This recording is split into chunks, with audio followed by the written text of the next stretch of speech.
இந்த அண்டப் பெருவெளியில் நம் பால்வீதி போன்று எண்ணற்ற பால்வீதிகள் உள்ளன.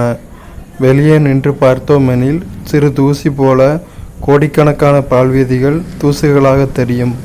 அமெரிக்க வானியல் வல்லுநர் எட்வின் ஹப்பிள் 1924 நம் பால்வீதி போன்று பல பால்வீதிகள் உள்ளன என்று நிரூபித்தார். 1300 ஆண்டுகளுக்கு முன் மாணிக்கவாசகர் திரு அண்டப்பகுதியில் இவ்வாறு எழுதுகிறார்: அண்டப்பகுதியின் உண்டை பிறக்கம் எட்ஸெட்ரா சிறிய ஆக பெரியோன் தெரியின். திருவாசகத்தில் இந்த அடிகள் இடம்பெற்றிருக்கு 3:1-6.